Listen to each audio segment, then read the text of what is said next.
try to finish at least the 5 mysteries. So the topic will go from existence of God. Then after that we go into creation. Creation we'll try to see it in depth. Then after we finish creation, we'll go to the 5 pillars of the church. Then from there, the 7 sacraments. Once we're done with that, we'll go into the survey of the New Testament. And we'll start from the Gospel of St. Matthew. We'll go through it. We will go through it together. Once we finish the Gospel of Matthew, we'll skip Kadus Lucas and Marcos and go to the Gospel of St. John. And we'll do Kadus Matthias and Kadus Johannes, God willing. And that would be our schedule. So whenever you come, you know what we are learning. So please try to be on. Let's try to be on time so that we can start and finish on time. With that being said, our topic for the first day is the existence of God. But before we talk about the existence of God, we need to understand what it means. The fundamental, the reason, the foundation of our faith. Our explanation of the existence of God or the creation. That is based on our faith, right? Our belief. Belief comes before anything, right? But what does it mean? What does the word believe means in the first place? What does the word believe means?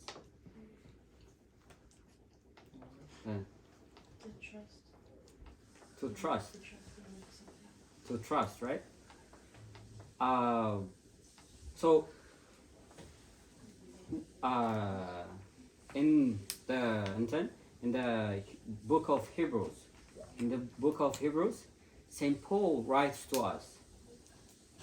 Saint Paul tells us that faith or belief is the instrument that shows us the things that we hope for. It is the device that shows us the things that we hope for. This is written in the book of Hebrews, chapter 1, verse 1. And he tells us that many people were righteous, were able to find God, not because of their intelligence, not because of their status, but because of their faith.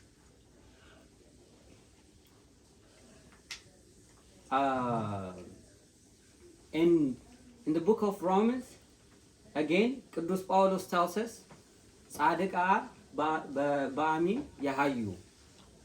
A righteous man lives, exists by faith. So our goal is to be righteous, right? But righteousness without faith has no foundation, has no life in it. So faith is the first thing. Qudus Johannes Hafork also, when he talks about faith,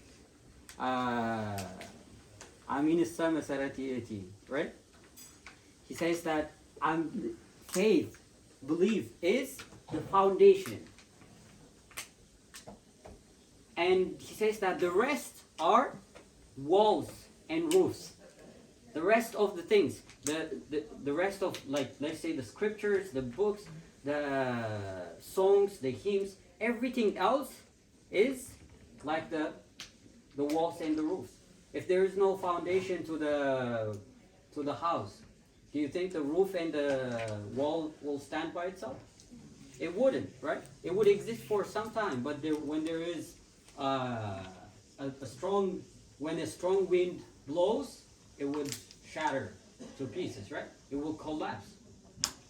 So in the same way, learning, it doesn't matter. It could be learning Kadasi or knowing how to wear netala in a stylish way, the best way ever, or even, having the biggest cross or the coolest, whatever it is, right?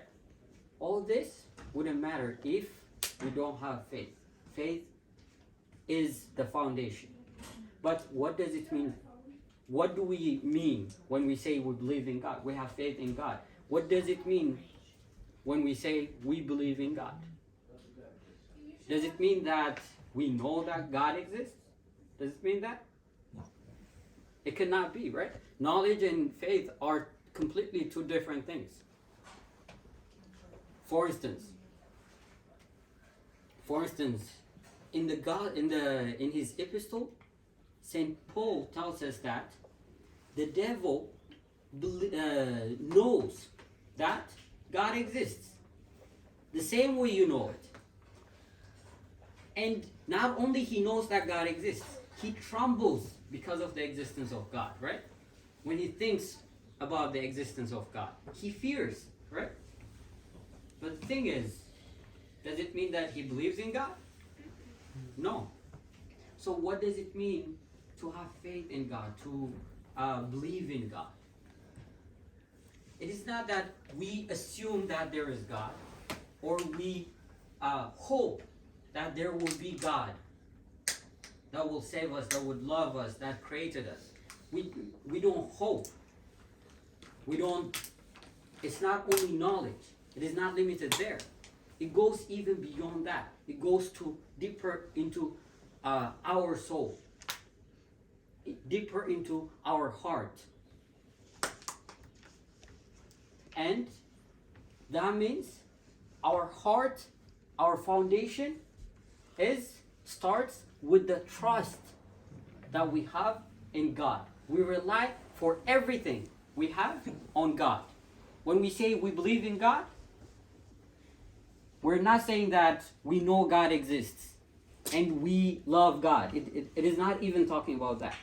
What it is talking about is, we're saying that when we say we believe in God, we are saying that we might be smart, we might be dumb, we might be strong, we might be weak, we might be rich or poor. It doesn't matter.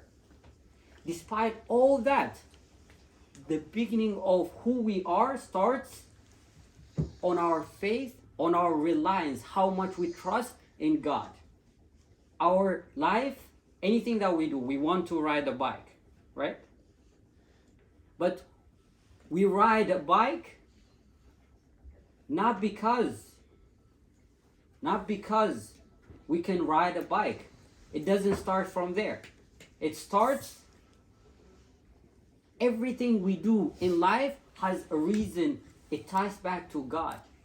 Not because we know that we can survive the heat, but because we believe that God protects us, even in the smallest detail. Let me give you an example. There is this story of Abba Matthew the poor. ምስኪኑ ማቴዎስ የሚባሉ አባት አሉ። የአቡነ ሽኖዳ ንስሐ አባት ናቸው የነበሩ ናቸው። በግብጽ ውስጥ ገዳማዊ ህይወት ዳግም እንዲያንሰራራ ብዙ የሰሩ አባት ናቸው። ታሪካቸው ተጽፏል። የሰሩት ስራ በጣም የሚደንቅ ነው። እና እሳቸው የጻፏቸው ሁለት መጽሐፎች አሉ። ብዙ መጽሐፍት አሉ። ውዳሴ ማርያምን ተርጉመዋል። ሀተታ አንድምታ የለውም ነበር በግብጽ። እሳቸው ናቸው ከእንደገና ያተቱት። ከዛ ተጨማሪ የጻፏቸው እንደ ምክር ለዚህ ትውልድ ብለው የጻፉት ምክር ነበር እና እዛ ላይ ያለውን ታሪክ ነው። In that story it says that there was a woman, a lady, and one day she walked into the church, into the monastery, saying that, where is Mata? Where is the Mata al-Miskin? And she's asking for the father, and she's screaming. She's not even respectful, when you go to, even imagine, like, we have the two fathers here, right? Like, let alone to speak, like, loudly, even to stand up, like, there is something holding us back, right?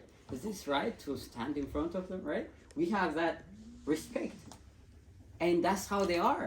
But this lady, all of a sudden, barged into the monastery, screaming. And she walked in and said, where's Mata? Where's Mata? Then they said, they led her to the father. And the father He said, I was just sitting. And she came and said, she doesn't, like, he has never seen her before that. She doesn't know him before that. She have heard of him. So as soon as she got to him, she said, she didn't even say hi. She didn't say, Yuftun Yavarkuni, absolve me. She didn't say any of that. She just went to him and said, Father, I will kill myself. I will kill myself. If my daughter continues down this path, I will kill myself. My family are very respected. We are very much sought for. We have honor. We have standard in our family. And if my daughter gets pregnant and smears mud all over our name, our family name, said, I will kill myself. Imagine if you were in that position, what would you say? No way. I'll never kill myself. We would start to find a solution, right? And like, no, you're not supposed to say that. That's not good. You shouldn't be hard on yourself. It's just the time. It's just the generation, right? We will try to make excuse. The father said, the only thing I was able to say, he said at that time, was for some reason I asked her, do you believe in Christ? And imagine this lady is saying, my daughter did this, and she did that, she did this. Like, she's telling everything that her daughter did wrong, right? And the only question he's asking her is, do you believe in Christ? And she was confused. She said, Father, have you not listened to me? Like, I'm telling you what my daughter is doing to me. She is going down the wrong path. She would destroy her life. She would destroy the family name. I don't know how to handle her. He said, yes, I heard you, but do you believe in God? And she said, what do you mean? And he asked her again, do you believe in God? She said, well, I don't believe. I don't believe in God. All right, what do you mean by that? Explain to me. Said, well, you are on the third floor of a building, right? And he said, I come to you, I stand on the floor and call you, come on, jump, you'll be fine, you'll be okay. See, would you jump? No. Think about it, would you do it? No. Let alone the third floor, from this roof. Would you jump if I ask you, no, it's okay, you'll be fine. You're a strong man. Would you do it? No. No, because why? Consequences. Even though you want to believe me, this is illogical. You don't trust me. Your trust has limit to it, right? So your trust, your belief in a person is limited by your knowledge, right? How much you understand. Once it passes your understanding, your faith stops on persons, right? People. So you start to do what seems logical to you, right? You would say, I'm gonna stop hanging out with this guy, right? That's the right course of action. Someone tells you to jump from the third floor, right? So he said, yes, of course, that's exactly what I'm gonna do. I'm gonna tell him, no, are you crazy? I'm not gonna jump down. Said, okay. Said, forget me. Said, what if it was Christ? What if it was Christ? Logic states that if you jump from the third floor, you can kill yourself, or at least minimum, you would break your leg or hands, or you would have some kind of fracture, right? Yeah. But what if Christ tells you to jump from the third floor? You see? And at that time she understood. She said, truly, I need to work on myself.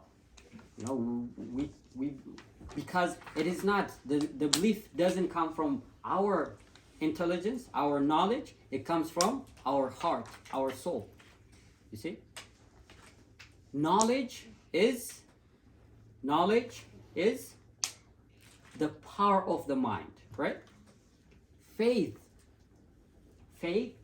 or belief in God is the power of the heart. That is why ቅዱስ ዮሐንስ አፈወርቅ St. John Chrysostom tells us that አሚንሰ መሰረት ይእቲ, like it is the foundation, it is the first thing. That is why before we talk about the existence of God, we must know what it means to believe in God, right? So after that, he told her to go back to her house, and he told her to leave everything into God's hand.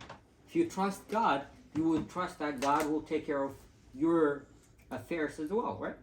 So if your life is in God's hand, why are you worried about your grades? You do your best and you leave the rest to God. Why are you worried about your career, your family?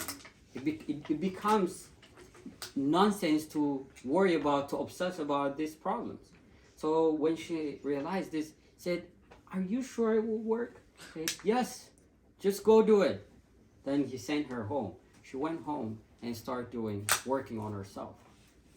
One thing that the father explained was that the way she was dressed when she came to the monastery, he can tell that she hasn't been to church in a long time.